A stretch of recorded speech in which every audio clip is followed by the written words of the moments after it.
तदंत आड़ वर्तमान पर्यंत कथा गोड़े चलती से केस रे हारिबार भय जोगु से कहले जे आमे रक्तमुखा हो जनकर जेकोसी जनकर जीवन नहीं जीव देवदीप पंडा मु स्वर्गत सुरेंद्र कुमार पंडा ज्येष्ठ पुत्र ये जो सांबादिक सम्मेलन को आमे डाकिचु तेणु से सांबादिक सम्मेलन जोटा कि भल भाव आमे संगठित होईची से जिनस को आमे गोटे निर्मम हत्या जहाँकि मो बापांकर स्वर्गत सुरेंद्र कुमार पंडांकर तेणु से हत्यार अभियुक्त थिबा समस्त अभियुक्त जो कि 16 अभियुक्त से तुरंत गिरफ दाबी रे आमे आमर सांबादिक भाई मान को डाकिचु। ये जो निर्मम हत्या कराई हत्याटी एक सुपरिकल्पित हत्या यह आमर कारण तो कहले जे मोर जो थिले एक्स जो माने वाइफ थिले से होची से मानसिक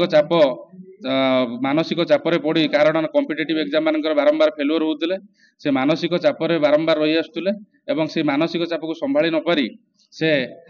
19 एप्रिल 2020 तेणु पोस्टमार्टम रिपोर्ट रो भी एक कथा स्पष्ट जे एक कथा भी आमे ससुर घर तथा समस्ते जानिथिले भी सेमानंकर राग से दिन टू रही आसी एवं सेमाने मु मो बापा एवं मो परिवार समस्त को से दिन टू टार्गेट करी आसुले केमिति हत्या किंबा कोनोसी प्रकार हो हैरान करी कारण आमे देखिलु जे केस रे आमे कोनोसी फलाफल पाइलु नाही काहेकि ना से प्रतीक्षा सडंगी जे कि तेणु तांकु से केस रे हारिबार भय जोगु से कहले जे आमे रक्तमुखा हो जनकर जेकोसी जनकर जीवन नहीं जीव एवं से सुपरिकल्पित भाव 10 जुलाई 2024 रे मो बापा जेतेबेले फेरुथुले भद्रकरू तांकु सेही दिन तांकु आक्रमण करी हत्या करी तापरे तांकु लिंब गछरे टंगई दैचंती जहाँकि एक हृदय विदारक दृश्य मो पाई एवं मो परिवार पाई एवं ए समाज पाई मो धामनगर आईआईसी को एफआईआर नंबर 323/2024 रे एक एफआईआर हत्या 302 जोटा कि वर्तमान बीएनएस रे 103 होईची से दफा मूले रुजु होईची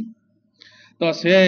दफा मूले रुजु होला परे जहाँ एक्टिव कोलाबोरेशन रहिबा कथा हम परिवार प्रति से प्रकार आम पाइलु ना कि तेणु आम एसपी मान्यवर गुंटुपाली सार एसपी भद्रक तांकर